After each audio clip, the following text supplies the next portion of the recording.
오늘은 이제 맥주 감사 주일입니다. 이스라엘 사람들은 한 해 이제 농사를 시작하고 이제 첫 번째 거두는 날입니다. 곡식에 낫을 대기 시작하는 날로부터 7주를 계산을 합니다. 7주를. 그러니까 49겠죠. 49를 계산을 해서 뭘 지키느냐? 맥주절을 지킵니다. 6월절에 곡식을 거두기 시작했다고 하니까 6월절부터 7주 후가 맥주절이 됩니다. 참고로 6월절은 오늘 우리 일기로, 우리 달력으로는 4월 1일 전후가 6월절이에요. 그들 날씨로는 그런 일기로 보면, 달력으로 보면 4월 1일 이후 7주를 보내고 맥주절을 보냈다. 이제 그런 말이 됩니다. 자, 그러니까 4월 1일에 6월절을 보내고 7주 후에 맥주절이 되는데, 자, 그런 이유로 맥주절이 오늘날 우리가 아는 별명을 여러 가지를 가지게 되었죠. 6월절을 기준으로 해서 7주 후에 지킨다라고 해서 무슨 절? 77절. 그리고 77, 49일 지나서 50일째 지난다고 해서 무슨 절? 오순절. 그리고 그 봄에 보리나 밀을 추수했기 때문에 보리밀, 맥주절 이렇게 부르게 됩니다. 이 시간 우리가 주목해야 하는 내용이 있습니다. 맥주절이 첫 번째 심은 곡식을 추수하는 내용만이 아니라 그 추수한 곡식을 감사하는 그 신앙, 정신이 무엇이냐, 그것을 오늘 본문은 말씀합니다. 여러분 한번 물어봅니다. 여러분 마음속으로 답해보세요. 마음속으로. 만약 한 해를 시작하고 쭉 지내오다가 첫 번째 열매를 거둘 때가 됐습니다. 근데 내가 오늘까지 지나오면서 그렇게 기억에 남을 만한 좋은 일이 아버지 없습니다. 라고 하면 어떻게 됩니까? 이런 절기 보낼 때. 전 진짜 궁금해요. 제가 제일 궁금해서 드리는 말씀. 이런저런 기도 제목에 대해 묵묵부답으로 계신 하나님께서 며칠 세월이 십수년이 지나도 응답하지 않고 지나고 있는데, 그럼에도 불구하고 이런 감사의 절기, 수확의 계절을 맞이하면 도대체 나는 어떤 신앙으로 보내야 합니까? 오늘 요한계시록의 7교회 중에 하나인 서머나 교회를 살펴보는 이유가 바로 거기에 있습니다. 자, 이 교회는 성도들의 육신에 필요로 현장이 전혀 응답이 되지 않습니다. 1도 응답되지 않느냐? 예, 1도 응답되지 않습니다. 지금 오늘 당장입니다. 해결되지 않은 수많은 문제가 여기 이렇게 산적히 쌓여 있습니다. 그러니까 그 문제를 가지고 수고하고 묵은 짐을 가지고 신앙을 하고 있습니다. 이게 내 현장이에요. 그런데 하나님께 칭찬을 받습니다. 당장에 급한 어떤 우리의 현장의 필요가 해결되지 않았지만, 그럼에도 불구하고 이 사람들, 이 서머나 교회 이 사람들, 성도들을 보니까 무엇인가 감사할 만한 열매를 가지고 있었다는 겁니다. 자, 초대교회 중 하나인 서머나 교회를 통해 배우는 감사. 우리가 힘든 시기를 만나거든 여러분 더욱더 그러해야 합니다. 원망과 불평은 신앙의 적입니다. 시기, 질투, 미움, 다툼, 여러분 내 영혼을 갉아먹는 신앙의 적입니다. 이럴 때일수록 더욱 하나님이 베푸신 은혜를 헤아려 봐야 합니다. 그럼 서머나 교회를 통해 배우는 감사의 의미는 무엇이냐? 먼저 그들은 신앙 중에, 그럼 이 사람들은 1도 얻은 것이 없다고 했는데, 거둔 것이 없다고 했는데 어떤 열매를 거두었길래 감사했을까? 성경을 보면 그들이 얼마나 큰 육체적인 고난과 영적인 신앙의 핍박을 당했는지 어느 정도 보여줍니다. 환난과 핍박 가운데 숨어서 예배를 드린 지가 벌써 오래되었습니다. 로마 시대에 좀 그 날을 셀 수 없을 정도예요. 그럼 현장의 필요에 따라 강구했던 기도의 제목들 역시 허공을 떠돌다가, 맨날 주여 주여 부르는데 허공을 떠돌다가 응답 없이 사라져 버린 것도 한두 개가 아닙니다. 여기에 시도 때도 없이 가해지는 교회를 향한 악한 정부의 핍박이 있습니다. 그리고 교인들의 신앙을 방해하는 게 누구냐? 여기 교회인 거예요. 아니, 우리 교회를 신앙을 가장 방해하는 적이 누구냐? 신앙이 있다고 하는 다른 교인들이 또 막 내부적으로 핍박을 하는 겁니다. 그러니까 나라에서 핍박을 하지, 교회 안에서 무슨 밀정 비슷한 역할을 하는 사람이 또 핍박하지. 어디 가서 대놓고 나 예수 믿는다고 말할 수도 없습니다. 내 마음에 큰 상처가 됩니다. 예수 신앙이 무슨 의미가 있는지 큰 고민이 됩니다. 이들이 당한 환난과 궁핍은 한두 번 발생하고 한 달, 1년 그랬으니 끝났어. 이제 복받아. 뭐 그렇게 해결되는 문제도 아니었습니다. 계속되는 환난과 언제 끝날지 모르는 핍박 속에서 성원아 교회는 어느 교회보다도 더 큰 육적인 궁핍함을 경험합니다. 영적인 핍박을 경험합니다. 그런데 그들의 결론은 하나님께 칭찬을 받고 감사하는 신앙으로 수천 년이 지난 오늘까지 우리 믿는 자들에게 모델이 됩니다. 뭐가 있지 않겠습니까? 요한계시록 2장 9절을 보겠습니다. 내가 내 환난과 궁핍을 알거니와 실상은 내가 부요한 자니라. 자칭 유대인이라 하는 자들의 비방도 알거니와 실상은 유대인이 아니오 사탄의 회당이라. 내가 하나님께서 우리 주님께서 너희의 이 교인들을 말하는 거죠. 우리의 성도들의 우리의 환난과 궁핍을 하나님이 안다는 거예요. 그걸 알고 내가 분명히 얘기하는데 실상은 진짜는 뭐냐? 너희들이 부유한 자다. 이렇게 얘기를 합니다.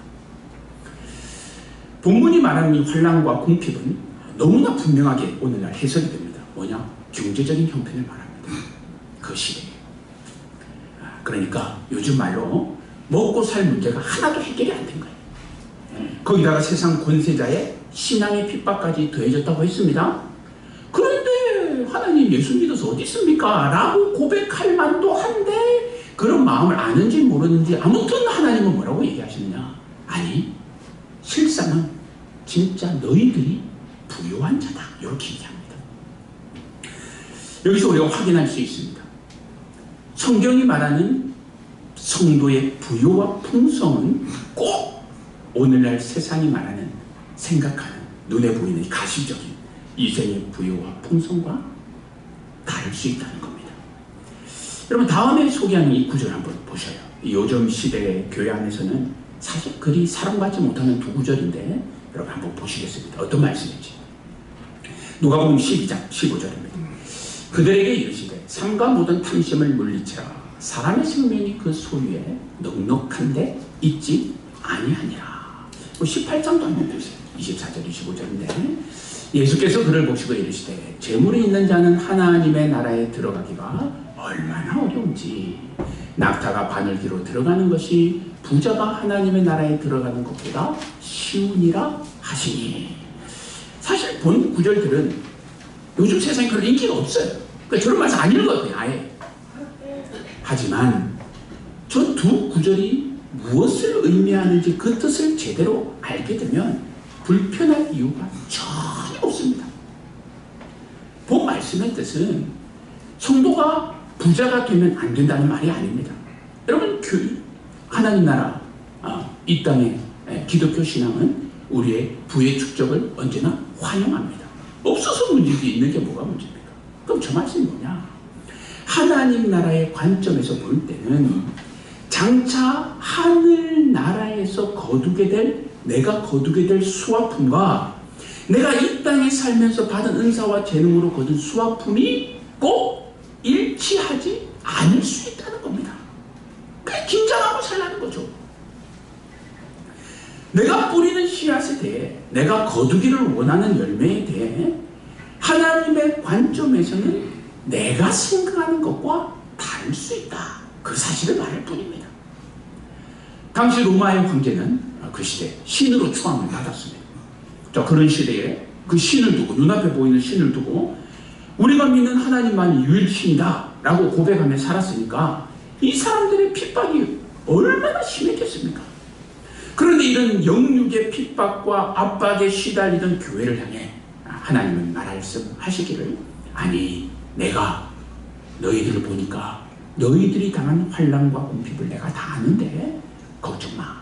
실상은 너희들이 부유한 자야. 이렇게 얘기를 합니다. 자, 그럼 두 번째로 그럼 예수께서는 어떤 이유로 이런 교회를 향해 부유하다고 말씀을 하시는 것일까요? 여러분 10절을 한번 너는 장차 받을 고난을 두려워하지 말라. 볼지어다 마귀가 장차 너희 가운데서 몇 사람을 옥에 던져 시험을 받게 하리니 너희가 10일 동안 환난을 받으리라. 내가 죽도록 충성하라. 그리하면 내가 생명의 관을 내게 주리라. 자, 그러니까 우리가 장차 받게 되는 상은 어디 있느냐? 자, 하나님께서 우리에게 일을 맡겨주신 하나님으로부터 상급이 있게 될 것인데 그 기준이 뭐냐? 충성이라는 거예요. 이것이 우리가 나중에 어떤 삶을 살게 되는지를 결정하는 유일한 요소입니다. 하나님을 믿는 자, 믿음이 해결된 자에게. 우리는 매주 감사절을 보내면서 여러 감사의 제목 앞에 스스로를 향해 다음과 같이 물어볼 수 있습니다.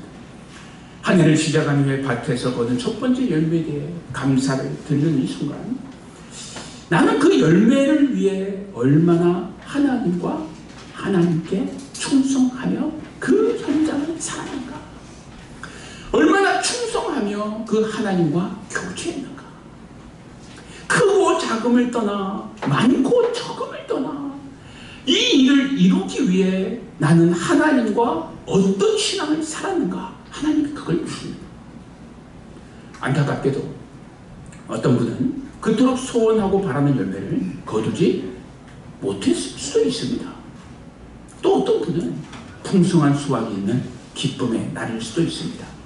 둘 다 괜찮습니다. 아무 문제 없습니다. 원하는 대로 거두고자 한 것을 거두지 못했어도 괜찮고, 뿌린 대로 노력한 대로 소원한 바를 이루셨어도 괜찮습니다.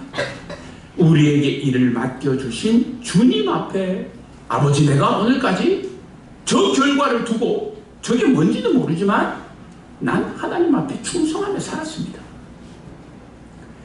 나는 하나님 앞에 그 하나님을 섬기며 살았습니다. 그것으로 충분합니다. 신앙의 충성으로 말미암아 부요하다 칭찬받는 하나님 나라의 백성이 되시기를 축복합니다. 자, 본문은 서머나 교회라고 했습니다. 이런 교회죠. 주님, 저는 가난합니다. 했는데 주님은 말씀해요. 아니, 실상은 네가 제일 부자야. 아, 주님 아닙니다. 지금 제 모습을 보세요. 내가 어떻게 부자입니까? 아니, 환난도 있고 궁핍도 있고 핍박도 있지만 너는 부요해. 너에게는 충성이 있잖아. 그런데 다음과 같은 교회도 있는 거예요. 자, 오늘 살펴보는 이 서머나 교회와 함께 기록된 초대 교회 중에 라오디게아 교회라고 있습니다. 이 교회는 본문에 서머나 교회와 정반대의 신앙을 가졌습니다. 그 실제 그렇게 고백을 합니다. 교회와 교우들이 스스로를 향해 자기들을 돌아보면서 이렇게 얘기합니다. 주님, 우린 부자입니다. 우리는 부유하고 넉넉합니다. 라고 하는데 주께서 말씀하시기를 뭐라고 하느냐? 아니, 너는 왜 네가 진짜 가난한 자라는 걸 모르니? 너의 곤고한 것과 가련한 것과 가난한 것과 눈먼 것과 벌거벗은 것을 왜 모르니? 너는 가난한데 왜 모르니? 그 얘기를 합니다. 그럼 주께서 그 교회에 무엇을 보시고 가난하다고 말씀하실까요? 요한계시록 3장 17절 18절을 보겠습니다. 내가 말하기를 라오디게아 교인들입니다. 나는 부자라 부요하여 부족한 것이 없다 하나 내 곤고한 것과 가련한 것과 가난한 것과 눈먼 것과 벌거벗은 것을 알지 못하는도다. 내가 너를 권하노니 내게서 불로 연단한 금을 사서 부유하게 하고 흰옷을 사서 입어 벌거벗은 수치를 보이지 않게 하고 안약을 사서 눈에 발라보게 하라.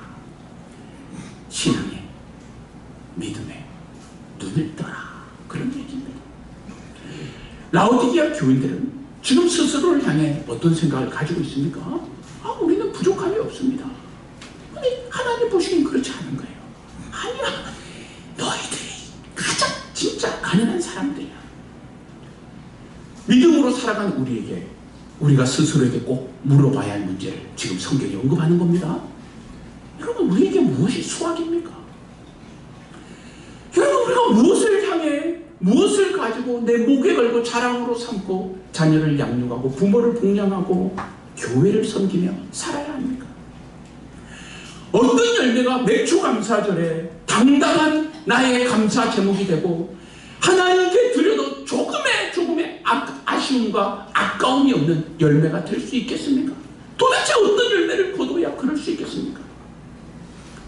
예수를 믿는다는 것은 단순히 내 삶의 필요와 쓸 것을 채우는 것으로만 보아서는 곤란할 수 있다는 것을 언급합니다. 하나님에 대해 모든 환경을 지나면서 내가 얼마나 하나님께 이웃의 교회를 향해 충성하여 살았는가?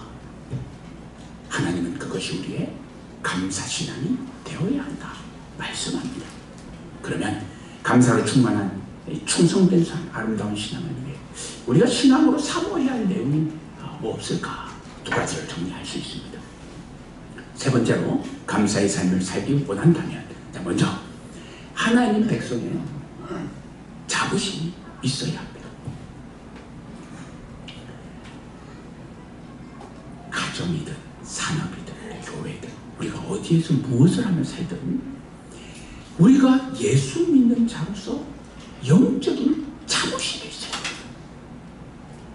너 예수 믿는다면? 그러면 나 믿는다. 어쩔래? 이 정도는 돼야 됩니다. 너 예수 믿는다면? 아니 나 안 믿는데. 내가 믿는 예수로 인하여 당당하게 있어야 합니다. 신앙이 주는 그 믿음이 우리로 하여금 용기 백배하게 해야 합니다.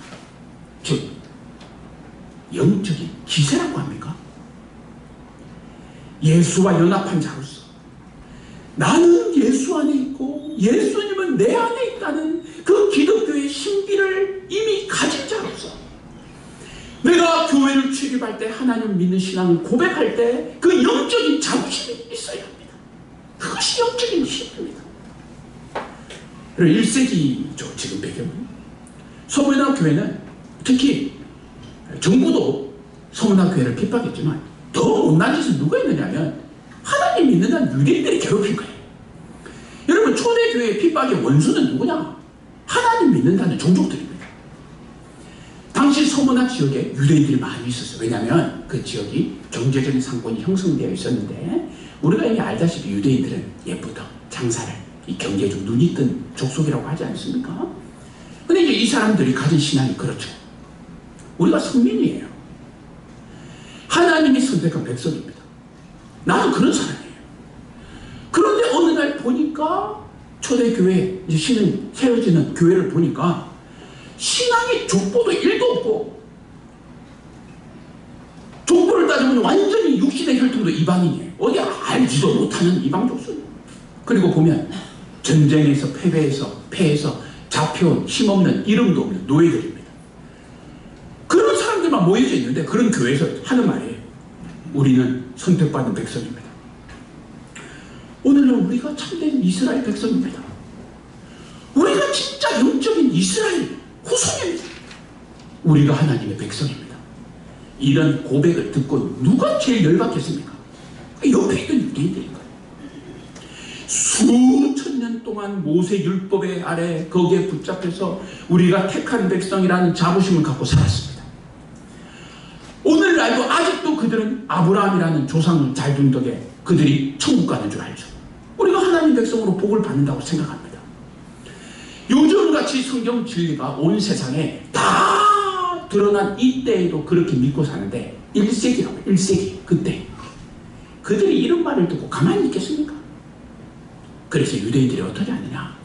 하나님을 믿는 자로서 드러내놓고 하나님을 믿는다고 한 사람을 괴롭힐 수는 없으니까 정부와 보이지 않는 이 밀실거래를 하게 되죠. 그리고 우리 신앙을 건들지 마라. 우리는 모든 일에 너희들이 하는 일에 눈을 감는다. 그리고 밀고 하기 시작합니다. 저 사람들, 예수쟁이들, 그리스도인들은 하나님을 믿는지는 모르지만 황제시여 당신을 거부합니다. 복종하지 않습니다.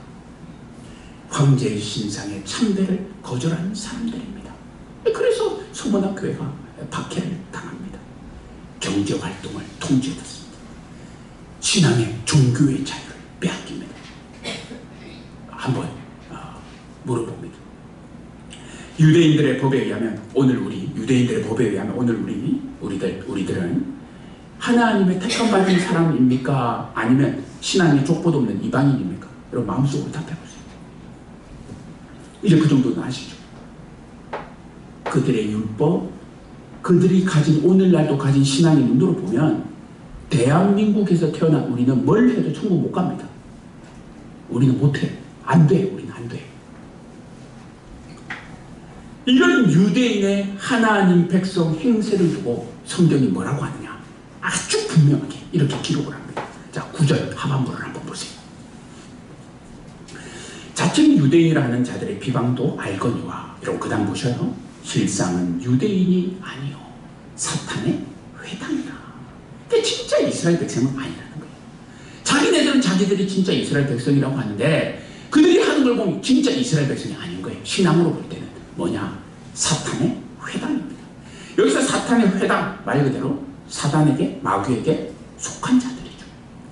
즉 그들이 하나님 신앙으로 마귀 역할을 하고 있는 거예요. 그렇지 않아도 영육이 고난 소문한 교인들을 향해 온갖 꼬투리를 잡아서 너희들은 하나님 백성이 아니라고 하며 박해합니다. 하지만 그들은 조금도 위축되지 않습니다. 오히려 그들은 핍박 속에서도 우리는 선택받은 하나님의 사람이라는 것을 자랑으로 여깁니다. 그들은 하나님을 찬양하며 하나님 앞에 그의 삶을 드리고 자녀들을 예수 믿게 하는데 서슴지 않습니다. 내 속에 계신 예수 속에 있는 나라는 그 신비한 기독교적 연합을 성령으로 체험하면서 우리는 하나님의 자녀다. 영적 자부심을 갖고 살아갑니다. 영적으로 또 우리 신앙 중에 크고 작은 일을 당하면서 감사의 삶을 살기 위해 두 번째가 있습니다. 죽음 저 건너편에 있는 나라를 바라보아야 합니다. 천국이 지나죠. 1세기의 핍박을 지났던 소문화 교회는 고난을 잘 견디고 승리합니다. 근데 그들이 영육의 여러 형편에도 당한 아픔에도 잘 그 고난을 견딜 수 있었던 이유가 어디에 있을까요? 가장 큰 이유 중에 하나는 교회 교우들이 자신들에게 보장된 저 건너편에 있는 그 세상을 믿고 살았기 때문입니다. 그럼 그 건너편의 세상은 뭐냐? 자, 11절을 한번 보시겠습니다. 자, 우리 본부장을 우리 스크린을 보시고 우리 함께 읽겠습니다. 우리 함께 읽습니다. 시작. 귀 있는 자는 성령이 교회들에게 하시는 말씀을 들을지어다. 이기는 자는 둘째 사망의 해를 받지 아니하리라. 아멘. 여러분, 이 둘째 사망의 해, 우리말 벌의 벌, 하늘에 떠있는 해가 아니고 둘째 사망의 벌, 해함. 그럼 영원한 두 번째 죽음을 말합니다. 조금 신앙 안에서 하나님과의 분리죠. 근데 어떤 분리? 기간이. 저 때는 영원한 분리입니다. 이 말은 뭐냐? 돌이킬 수 없다는 뜻이죠. 저 날이 오면. 기독교의 진리는, 기본 진리는 하나님의 창조에서 시작합니다. 우리 역시 마찬가지죠. 하나님 창조, 우리가 오늘 이 자리에 어쨌든 있게 되었어요. 이후 죄와 싸우며 신앙하다가 영원한 천국에서 마무리됩니다. 이것이 인간으로 태어난 모든 인생이 걸어가는 구원의 길이요, 인간의 길입니다. 모두가 이 길을 걸어갑니다. 조금 모양 다르겠지만 우리는 하나님으로부터 와서 그분을 붙잡고 그분과 함께 살아가면서 결국 그분에게로 돌아갑니다. 결국 모든 인생의 중요한 인생사의 중점이자 새로운 시작은 결국 어디냐? 저쪽에 있는, 물론 내 속에 이루어졌지만 아직 완전히 이루어지지 않은 천국이 됩니다. 이런 천국 신앙이 불확실하면 그런 사람은 신앙이 어딘가 이상해도 이상할 수밖에 없습니다. 우리가 바라보는 것이 바로 이 신앙입니다. 성경이 둘째 사망을 가르치고 있습니다. 우리가 사람으로 태어나 한계를 가진 육신의 장막이 허물어지는 그 육체의 한계를 가지고 살아가면서 우리가 정말 두려워해야 할 것은 뭐냐? 바로 저 둘째 사망입니다. 그리고 그 다음에 우리에게 찾아오게 될 바로 해. 영벌이냐? 영생이냐? 여러분, 이것이 우리 인생의 최대 관심사가 되어야 합니다. 성경에 의하면 그 사망, 코로 호흡이 멈추는 육체의 죽음 다음에는 또 다른 사망이 있습니다. 둘째 사망이죠. 사람이라면 그 육신의 호흡이 멈추는 누구라도 경험하게 되는데 하나님의 심판대 앞에 서서 심판을 받습니다. 우리가 이 사망을 두려워해야 합니다. 그리고 이 사망으로부터 벗어나 영원한 해방을 주신 예수 그리스도를 찬양하는 것입니다. 그래서 요한 사도가 증언합니다. 유대인이든 이방인이든 사람은 누구나 한번 태어나면 반드시 죽습니다. 예수를 믿는 사람이든 믿지 않는 사람이든 한 번은 누구나 갑니다. 이유, 하나님의 심판이 있습니다. 창조주의 심판에 따라 의인은 영생에, 죄인은 그 반대편에 처하게 될 것입니다. 하지만 염려하지 마십시오. 우리에게는 보장되어 있습니다. 저 영원한 천국, 그 하늘나라 시민권을 우리는 이미 마음에 품고 살아가는 하나님 나라의 백성인 줄 믿습니다. 지금 성경이 그럼 어떤 사실을 확신하기에 이 죽음을 두려워하지 말라고 합니까? 바로 그겁니다. 마지막 때에 당하는 크고 작은 환난들을 결국 이겨낼 수 있는 신앙이 무엇이냐? 둘째 사망으로부터 완전히 해방된, 구원된 신앙입니다. 예수님을 구주로 믿고 그분을 주인으로 마음에 모신 우리에게는 둘째 사망의 해가 없기 때문에 우리에게는 어떤 죽음도 염려할 필요가 없습니다. 물론 이 땅에서의 죽음은, 이별은 슬픔입니다. 아픔이죠. 눈물입니다. 제일 큰 아픔 중에 하나가 상실의 아픔 아닙니까? 성경은 그런 인간적인 정서를 무시하지 않습니다. 오히려 성경은 이별 앞에서 울으라고 합니다. 울어라. 시원하게 울라고 합니다. 아파할 때는 아파라고 합니다. 인간의 그 정서를 존중합니다. 하지만 그렇다고 해서 그 정서에 붙들리면 안 됩니다. 우리는 모든 영육으로부터 자유한 인간들이기 때문입니다. 꼭 죽음뿐만이 아닙니다. 여러분 한번 생각해 보세요. 뭐든 붙들리면 그 순간부터 그것은 뭔지 모르지만 내 신앙을 대적하는 미신이요 우상이 됩니다. 왜 그런가요? 하나님이 그렇게 만들어 놓으신 것 같아요. 아브라함을 한번 보세요. 자식에게 붙들려 휘둘릴 때쯤 되었습니다. 하나님이 바로 그때죠. 아브라함을 시험하시되 그의 인생에 최고의 시험이 찾아옵니다. 이스라엘의 위대한 선지자 사무엘 아닙니까? 대단한 사람 아니에요. 자식에게 휘둘려 자기도, 자기 신앙 공동체도, 자기 집안 가문도 완전히 무너집니다. 이스라엘의 가장 위대한 왕, 지금도 그렇게 추앙받는 다윗, 그의 나라가 하나님의 은혜로 견고해지고 창성할 때에 이 사람이 한 여인에게 붙들려 나라도 신앙 공동체도 엉망을 만들어버립니다.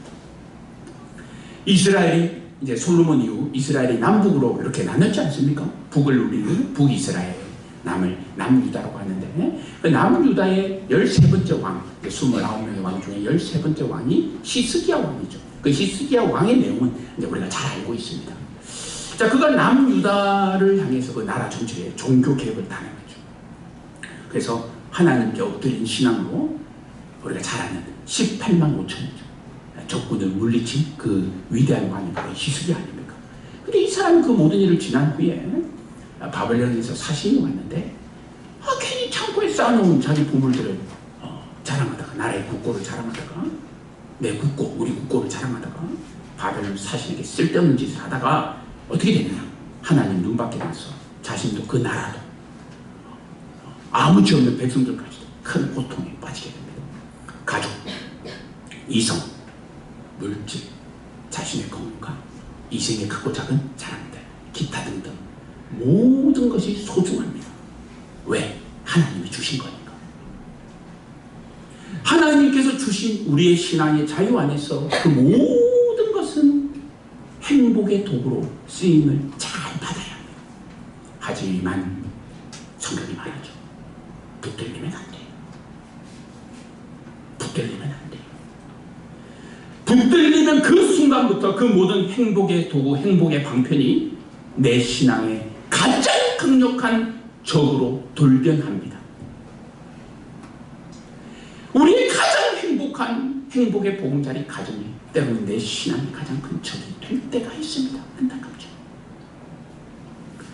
우리가 그렇게 자라나고 싸운 이 생의 많은 하나님이 주신 은사와 재능과 자랑거리가 내 신앙의 적이 될 수 있습니다.